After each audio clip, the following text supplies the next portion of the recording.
Diduga telah terjadi tindak pidana korupsi sebagai berikut. Pada bulan Juli tahun 2024, Saudara RM menyampaikan bahwa yang bersangkutan membutuhkan dukungan berupa dana dan penanggung jawab wilayah dalam rangka pemilihan gubernur Bengkulu pada Pilkada serentak bulan November 2024. Selanjutnya pada sekitar bulan September sampai dengan Oktober 2024, Saudara IF mengumpulkan seluruh ketua OPD dan kepala biro di lingkup Pemda Provinsi Bengkulu dengan arahan untuk mendukung program Saudara RM yang mencalonkan diri kembali sebagai Gubernur Bengkulu.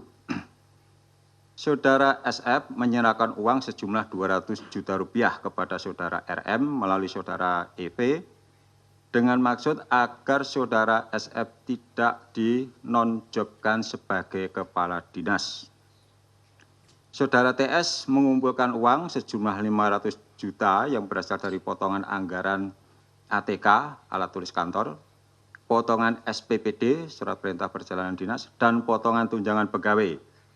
Terkait hal tersebut, Saudara RM pernah mengingatkan Saudara TS, apabila Saudara RM tidak terpilih lagi menjadi gubernur, maka Saudara TS akan diganti.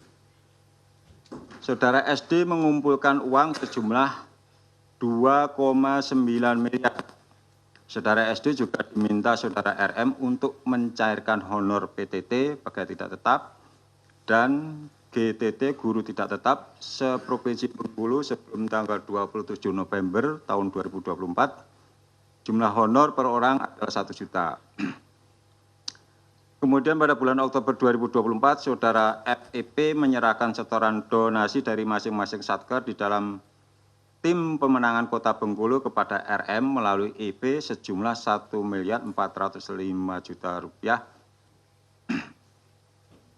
Kemudian selanjutnya para pihak tersebut dibawa ke Jakarta. Tadi sudah dibawa ke Jakarta dan kemudian dilanjutkan dengan pemeriksaan kepada para pelaku terduga korupsi. Atas fakta peristiwa tersebut, kemudian KPK telah menemukan adanya permulaan bukti yang cukup dan menaikkan perkara ini ke tahap penyidikan.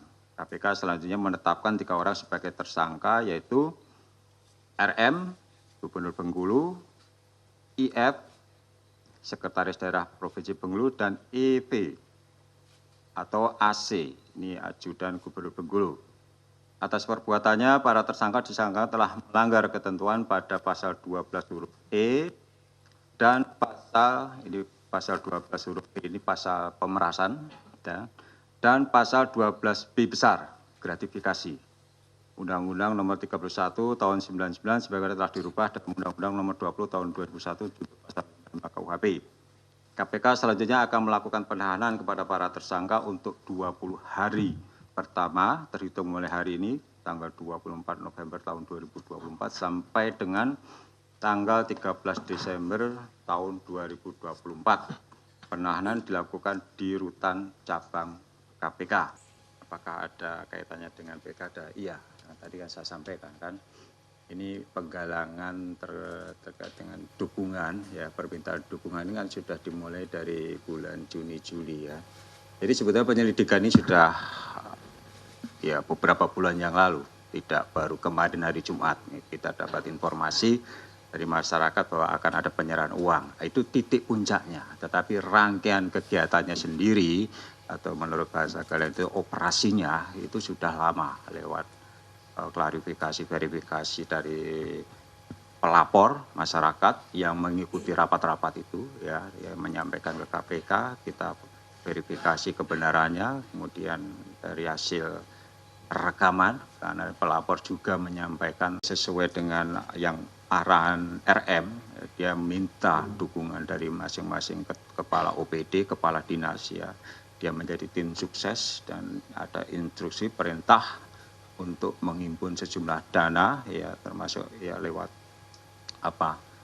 potongan dari PTT ya, perbaikan tunjangan TPP kok PTT, TPP ya tunjangan perbaikan penghasilan pegawai itu dipotong termasuk juga dari ya iuran mungkin dari pengusaha dan lain sebagainya itu ya, tujuannya untuk ke sana.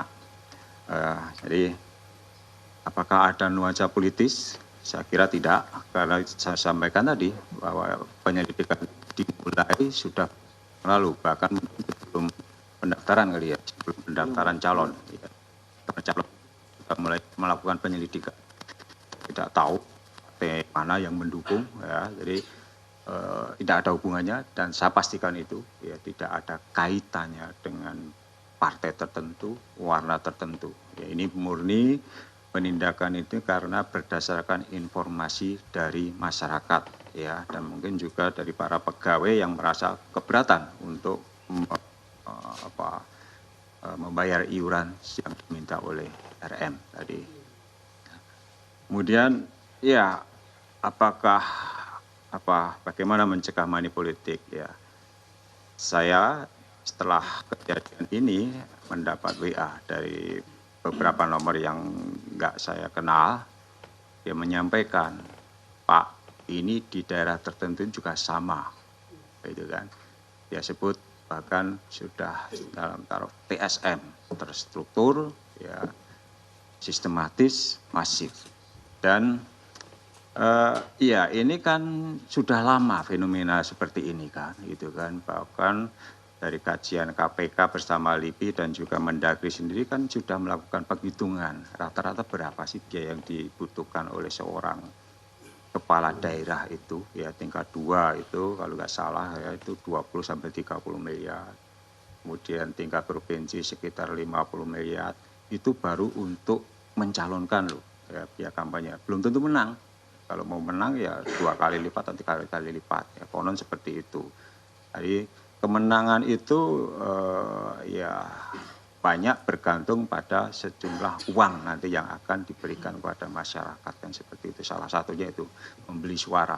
Ini yang biaya yang paling besar termasuk juga untuk honor dari para ya pendukungnya kan seperti itu kan saksi-saksi dan lain sebagainya itu tadi itu membutuhkan biaya yang sangat besar dan ya tentu membutuhkan kemampuan keuangan yang tinggi juga ya memang tidak harus dari calonnya ya kebanyakan mencari sponsor kan begitu mencari sponsor termasuk antara lain ya dengan cara-cara seperti ini kan mencari dukungan dengan menjanjikan nanti kalau saya menang kamu tetap jadi kepala dinas dan lain sebagainya ya.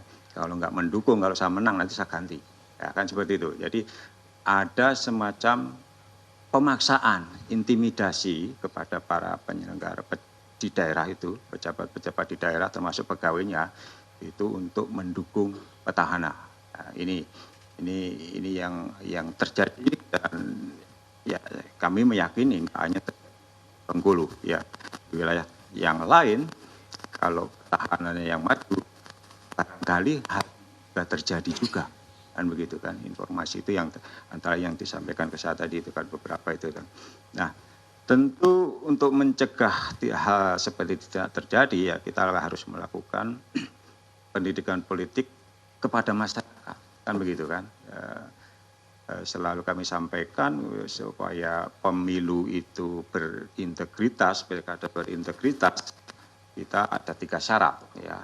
Penyelenggaranya KPU dan KPUD itu berintegritas ya, yang nggak mau disuap untuk menaikkan jumlah suara dan lain sebagainya. Kemudian calonnya juga berintegritas ya, ya tidak mau menggunakan money politik membeli suara dan juga rakyat yang cerdas dan berintegritas, rakyat juga nggak mau dong kalau misalnya ada calon yang mau memberikan uang gitu kan. Saya baru dapat forward itu video dari seorang ustadz kalau nggak salah Pak Nur Iskandar atau siapa dia mengkampanyekan politik yang bermartabat. Nah, dia mengatakan kepada ya audiennya itu 300.000 ya misalnya satu amplop itu isinya 300.000 itu tidak akan membuat seseorang menjadi kaya kalau dia dapat. Pun kalau dia menolak, tidak juga dia menjadi miskin. Enggak ada dampaknya sebetulnya. Hanya sesaat, mungkin kalau dikasih 500.000 2 hari habis. Tapi dampak yang ditimbulkannya 5 tahun. Itu akan merusak ya kan, suatu daerah atau kepemimpinan atau tata kelola di daerah itu. Ya, kenapa? Iya, tentu saja ketika modalnya itu besar yang dikeluarkan, ya para kepala daerah yang terpilih akan berpikir bagaimana mengembalikan modal kalau uang itu dari kantong pribadi. Kalau dari sponsor, pasti kan nggak gratis juga. Dan itu dari survei KPK jelas. Para pengusaha yang memberikan donasi kepada calon kepala daerah berharap nanti kalau ada proyek daerah, ya bagi-bagi dong, kan begitu. Nah, ketika hal itu yang terjadi, korupsi itu menjadi lingkaran yang nggak putus-putus, kan begitu. Nah, ini 5 tahun akan berjalan seperti itu terus. Ya. Kan bagaimana memutus mata rantai itu? Ya udah, itu tadi kita harus berintegritas dalam pemilihan kepala daerah, termasuk penyelenggaraannya itu, sehingga biaya politik itu rendah, ya. Calon-calon juga nggak banyak mengeluarkan dana, ya, dan masyarakat juga mendukung calon-calon yang berintegritas. Nah, itu kan idealnya seperti itu yang kita harapkan, ya, pemilunya pilkadanya dapat berlangsung dengan baik, ya, itu tadi. Itu tugas kita semua, jangan hanya berharap dari KPK gitu kan. Mensosialisasikan, mengkampanyekan pilkada yang berintegritas, memilih calon kepala daerah yang juga berintegritas, juga punya kemampuan, kapasitas, itu kan yang penting itu. Jadi, sehingga apa, kita berharap 5 tahun ke depan, ya daerah itu betul-betul dibangun dengan baik, ya tata kelolanya juga baik. Jangan sampai 5 tahun menjabat, nggak ada perubahan apapun, ya. Kemudian mencalonkan diri lagi, terpilih lagi, 5 tahun lagi, nggak ada perubahan apapun di daerah itu. Ya, 2 periode dia menjabat, udah nggak boleh lagi, dia siapkan lagi pasangannya, ya terpilih lagi, sama 2 periode, 20 tahun suami istri menjadi kepala daerah, nggak ada perubahan. Konyol kan? Ya, kan seperti itu. Dan ini harusnya menjadi apa ya, evaluasi kita bersama bagaimana kepala-kepala daerah yang dijabat oleh masih dalam apa, dalam keluarga itu, apakah ada perubahan selama kepemimpinan kepala daerah itu. Harusnya kan bisa dievaluasi kan, tingkat kemiskinan apakah ada perubahan, tingkat stunting apakah ada perubahan, bagaimana dengan tingkat pendidikan, tingkat kesejahteraan dan lain sebagainya, kan bisa dievaluasi selama kepemimpinan kepala daerah. Dan ya, itu yang seharusnya menjadi apa ya, oleh masyarakat itu menjadi pembelajaran untuk memilih calon kepala daerah. Saya kira itu. Jadi banyak hal yang mesti kita perbaiki sehingga kita punya demokrasi yang lebih baik, kepala daerah yang lebih baik, pemimpin yang lebih baik, dan seterusnya. Itu cukup kan? Ya. Itu ya, teman-teman. Mau bertanya? Oke, silakan.